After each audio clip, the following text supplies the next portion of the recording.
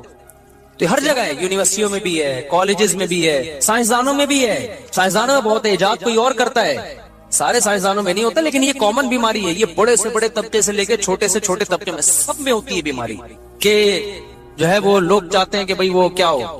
اس کو قرآن نے کیا کہا؟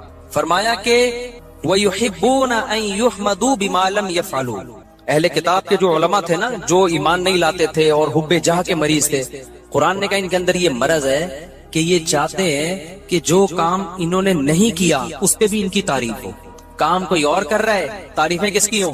ان کی ہوں. یہ عمل کیا کہلاتا ہے؟ حب، یاد کر لو نا یار، کچھ تصوف کی اصطلاحات ہے. حب جاہ کہلاتا ہے. اصطلاحات یاد کرنے کا فائدہ ہوتا ہے جب چیز نظر آئے گی آپ بولیں گے یہ وہی ہے بھائی. یہ ٹھرک یہ ٹھرک ہے، یہ حب مال ہے، اور یہ حب جائے.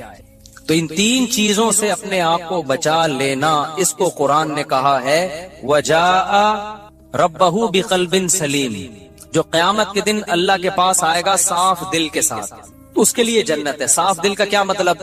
حب جاہ سے بھی پاک ہو، حب مال سے بھی پاک ہو، اور حب باہ سے بھی پاک ہو.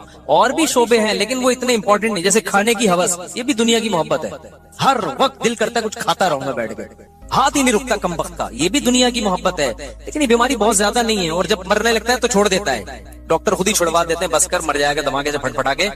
روزہ ہی نہیں رکھا جاتا کبھی، بہت سے لوگ سے روزہ نہیں رکھا جاتا، کہہ رہے ہیں ہمیں تو بھائی ہر وقت کچھ نہ کچھ. یہ بھی حب، اس کو حب جاہ نہیں کہتے، یعنی خواہشات کا غلام ہے. تو خواہشات کے بہت سارے شعبے ہیں، ہر خواہش میں لمٹ، لیکن تین شعبے بہت بڑے ہیں. ان میں حب باہ ہے، حب مال ہے، اور حب جاہ ہے.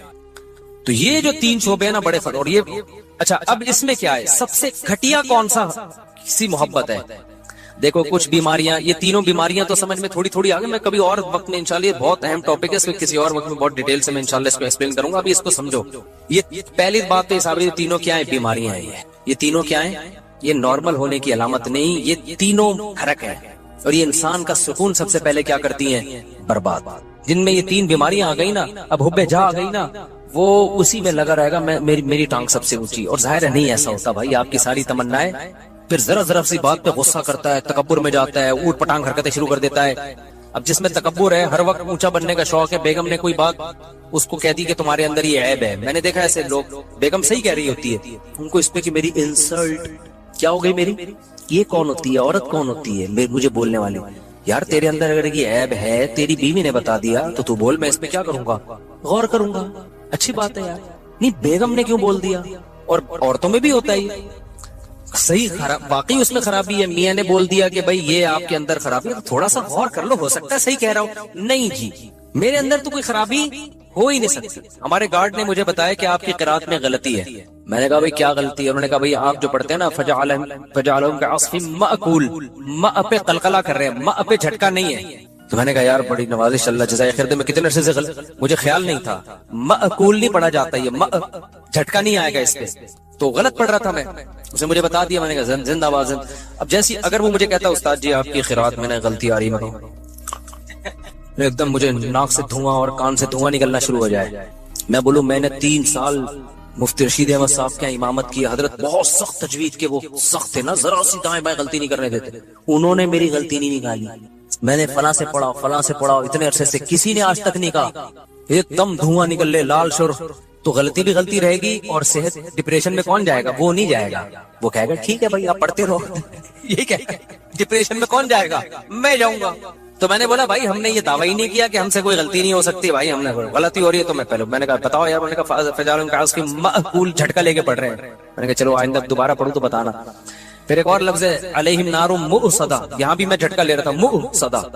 اس نے کہا استاد جی آپ نے غلطی ٹھیک نہیں کی ہے. پھر وہی میں نے کہا مجھے زبان پہ وہ چڑھ گیا ہے وہی لفظ. آج علم تارا میں نے جان کر پڑھی، پھر میں نے مأکول پہ جھٹکا نہیں کیا. میں نے کہا یار تھوڑا پریکٹس کرتا ہوں اس.